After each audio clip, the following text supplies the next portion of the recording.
From the north side of the San Francisco Bay to Singapore, welcome to Urban X Real Talk Fitness Radio with your host, business owner, lecturer, author, master trainer, Tiaja. With over 30 years of experience in the health and fitness industry, he will challenge the fitness between your ears. So prepare your mind, body, and soul for the revolution of self-care, the evolution of fit, with real talk about real people, real health, real fitness, and the real deal behind our present illness culture. Real talk every time, all the time. Get weekly insights on how to shift your thinking, emoting, eating, training, hydrating, goal setting, and resting for you, the everyday athlete. You can cheat your fitness, but you can't steal your health flow. It's Tuesday, 9 a.m. Let's flow.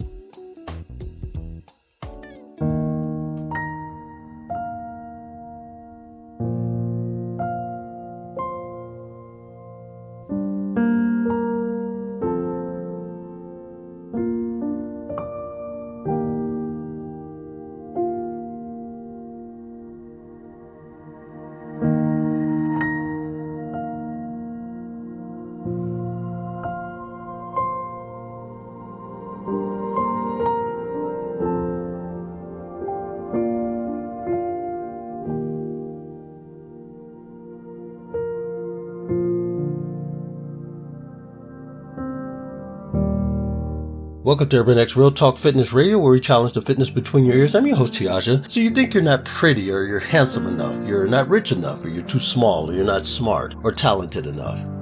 But to do what? Now, those adjectives may describe your perceived limitations, but they don't describe you. They certainly shouldn't define you. You're much greater and vital than that. Now, if this is true, and it is, then who are you? Not who others say you are or think you are, not what your job title says you do, but who are you?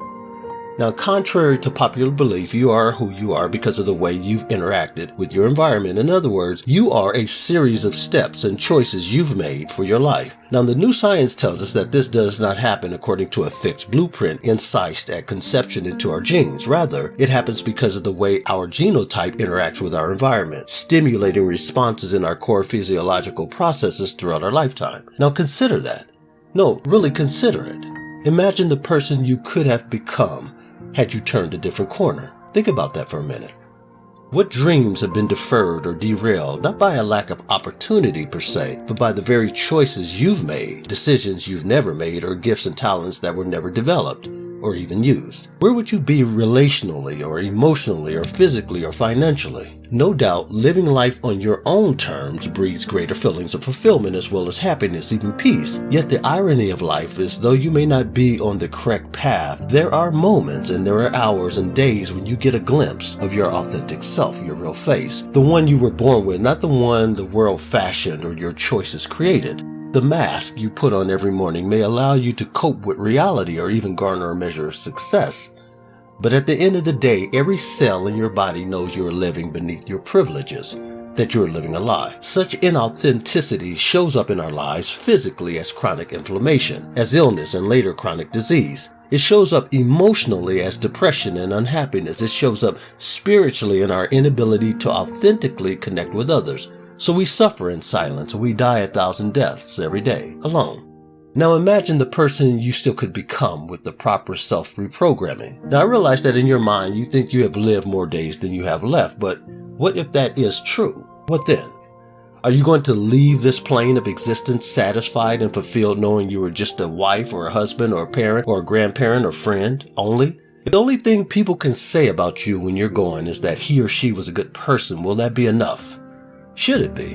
And don't get me wrong, who doesn't want to be remembered as someone who was kind and decent or a good spouse or parent? Who doesn't want the epithet that he or she was a good person read as part of their eulogy? But what about the epithet being that person changed my life? What about the world will never be the same without them? What about knowing them made me a better, stronger person? What about I would have never known the true meaning of love without them? What scent, what aroma would you have left in the lives of people at home or work, or whose destinies you exchanged in the street? Whose life has changed because you crossed their path? When was the last time you've heard, I thank God for you, or I don't know what I would do without you, or my life wouldn't be the same without you here? Who we are is far superior to what we are. Thus, true potential is the ability to become something other than who you were born to be. If people know you for the car you drive more than for the caring heart that drives you, then something is seriously misaligned in your life.